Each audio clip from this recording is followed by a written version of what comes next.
We'll come to proportions later on.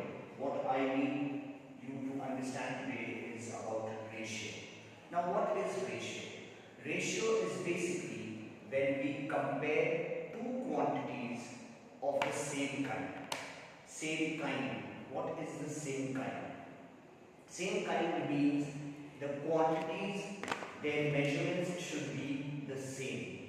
I cannot compare the height of one child with the weight of another child. So I can either compare their weights or I can compare their heights. So the height of one child can be compared with the height of another child. The weight of one child can be compared with the weight of another child. This comparison that we do in mathematics is called ratio. Now here I have put this entire information on the board. It has to be copied into your notebook.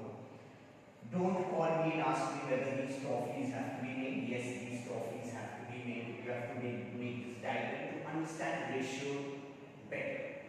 Now what it says, ratio, when we compare two quantities of the same kind, it's called ratio. For example, I have given out here, there are 5 toffees. And from these 5 toffees, Rishi is given 2 toffees and Neetu is given 3 toffees. So, when we distribute something in a particular way, the distribution of something in a particular way, or when we are comparing two things or two quantities that can be compared at the same level, it's called ratio. Now where all ratio comes into being, or where all ratio is used? Ratio is used in population, the number of males to the number of females in a particular country or in a particular state or in a particular city. Ratio is used in a classroom, especially in a co-ed school like ours, one school in junior college. So we come to know how many boys are there in a class in comparison to how many girls there are in the class. Comparison of various quantities can take place. Like I said, the comparison of 2 children having different heights or 2 children having different weights, they can be compared. So comparison, basically comparison of quantities of the same kind is called ratio. Now here we can see very clearly, Rishi has been given 2 toffees and Neetu has been given 3 toffees. So the ratio between Rishi and Neetu, Rishi's toffees are being compared to Neetu's toffees. Now, Rishi's number of toffees are being compared to Neetu's number of toffees that they both have. Now in ratio, it is very important what you are comparing to what. If I am comparing Rishi's number of toffees with Neetu's number of toffees, then the ratio becomes 2:3. It is written as 2:3. These 2 dots are not known as colon, which we know as it in English. In mathematics, it is known as is 2:3. It can also be written as a fraction. The 2 becomes the numerator, the 3 becomes the denominator. 2/3. Now, in ratio, when we are comparing, it depends upon the comparison that we are making. Suppose in a class of 60 children, there are 20 girls and 40 boys. The ratio of boys to girls will be 20:40. I am comparing the boys with the girls. So the ratio will be 20:40. But if I compare, I said that there is a class of 60 children. There are 40 boys and 20 girls. So if I am comparing boys to girls, the ratio will be 40:20. For 40 boys in class, there are 20. For 40 boys in the class, there are 20 girls in the class. But if I am comparing girls to boys, then the ratio reverses. It becomes 20:40. That means for every 20 girls in the class, there are 40 boys in the class. So that is the reason we need to understand what are we comparing with what. What we compare first with the second is very important than what we compare the second with the first. That as we do the exercise and as we go through the chapter, your concept will get clarified.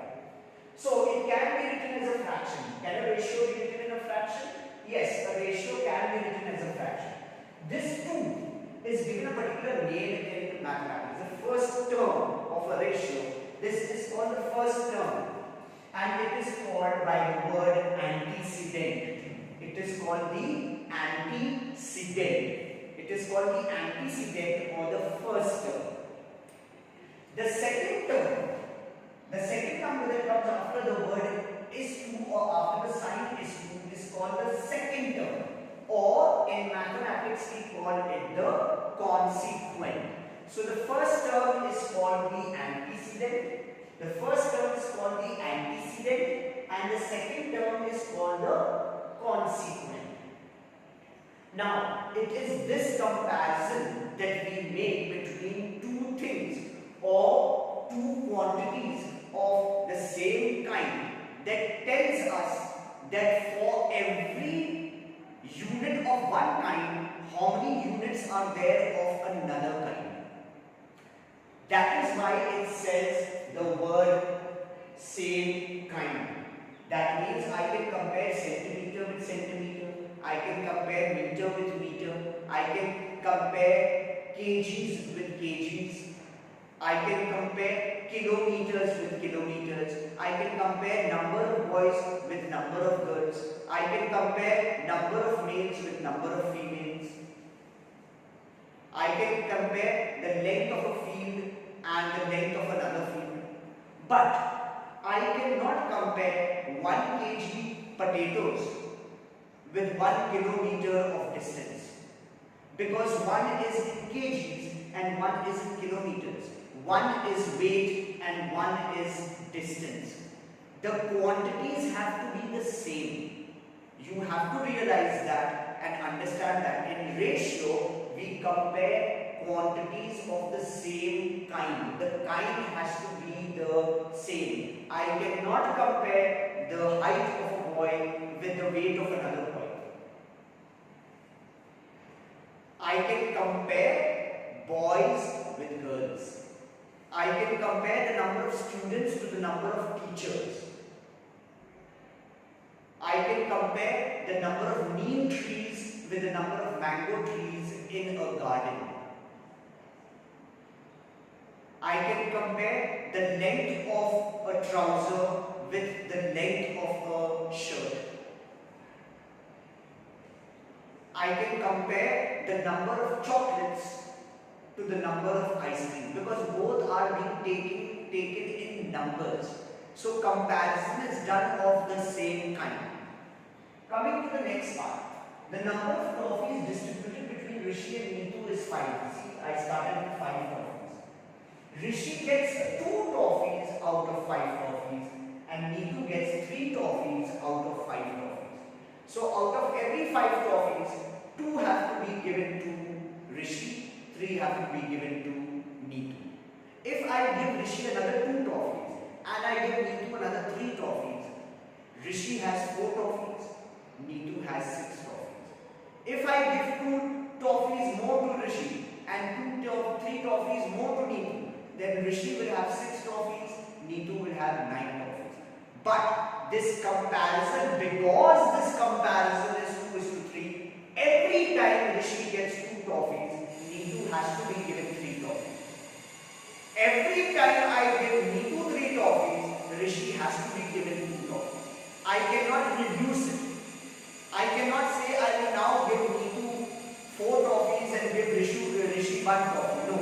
Because the comparison being made between Rishi and Neetu is 2:3. So every time Rishi receives 2 trophies, Neetu has to be given 3 trophies. Neither Rishi's trophies can be reduced nor Neetu's trophies can be increased. Every time the distribution has to be the same. That is everything about the ratios. So, but the ratio between them is 2:3. That is 2:3 or 2/3, which means that every 2 trophies given to Rishi, Neetu has to be given 3 trophies. Why is this? This is because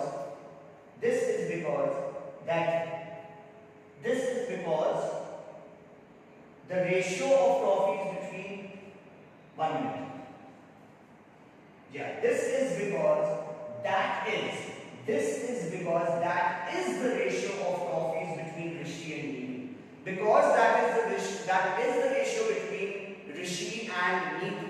Every time Rishi is given 2 toffees, Neetu has to be given 3 toffees. So this is all about ratios. Ratios can be converted to fractions. The first term becomes the numerator, the second term becomes the denominator.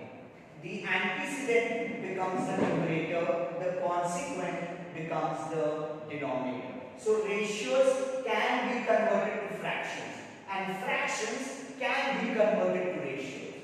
Every ratio that you come across, it can be converted to a fraction, and every fraction that you come across can be converted to a ratio. Remember, these are mathematical terms which you will have to remember, antecedent and consequent. But the simpler terms are first term, second term.